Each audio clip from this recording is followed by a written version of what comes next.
Head constable લાંચ લેતા ઝડપાયો। Kalupur railway station બહાર નો પાર્કિંગમાં વાહન પાર્ક કરવા બદલ 300ની લાંચ લેતા ઝડપાયો। અમદાવાદમાં ટ્રાફિક પોલીસ દ્વારા અનેક સિગ્નલ પર લોકોને નિયમોના ભંગ બદલ ઊભા રાખવામાં આવે છે। તેમાંથી અનેક પોઈન્ટ પર મસમોટી દંડની રકમ કહીને લાંચ લઈને વાહન ચાલકને છોડી દેવામાં આવે છે। આ અંગેની એસીબીને ફરિયાદ મળતા એસીબી દ્વારા એક ડિકોય ગોઠવવામાં આવી હતી, જેમાં શહેરમાં અતિ ભરચક એવા કાલુપુર રેલવે સ્ટેશન બહાર જ હેડ કોન્સ્ટેબલ 300 રૂપિયાની લાંચ લેતા ઝડપાઈ ગયા છે। આરોપીની ધરપકડ કરી એસીબીએ વધુ તપાસ હાથ ધરી છે। એસીબીને ફરિયાદ મળી હતી કે શહેરના જુદા જુદા વિસ્તારોમાં ટ્રાફિક પોઈન્ટ પર ટ્રાફિક પોલીસ દ્વારા લાયસન્સ, પીયુસી, હેલ્મેટ, રોંગ સાઈડનો પાર્કિંગ વગેરે જુદા જુદા બહાના હેઠળ વાહન ચાલકોને રોકીને મેમો નહીં આપવા બદલ 500 રૂપિયાની 1500 રૂપિયાના સુધીની લાંચ માંગવામાં આવે છે। આ માહિતીના આધારે એસીબીએ શહેરના અતિ વ્યસ્ત એવા કાલુપુર રેલવે સ્ટેશન બહાર ડિકોય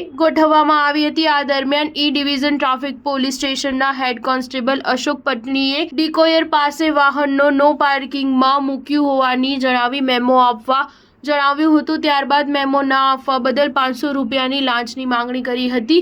રકઝકના અંતે રૂપિયા 300 આપવાનું નક્કી કર્યું હતું। આ 300 રૂપિયાની લાંચ લેતો અશોક પટણી ઇનગેટની બહાર જ ઝડપાઈ ગયો હતો। એસીબીએ આરોપોની ધરપકડ કરી છે અને વધુ તપાસ હાથ ધરવામાં આવશે। આ તપાસ દરમિયાન હેડ કોન્સ્ટેબલના સિનિયર અધિકારીઓના નામ ખુલે તો નવાઈ નહીં। સ્ટાર ન્યૂઝ 7 હંમેશા સચ્ચાઈની સાથે।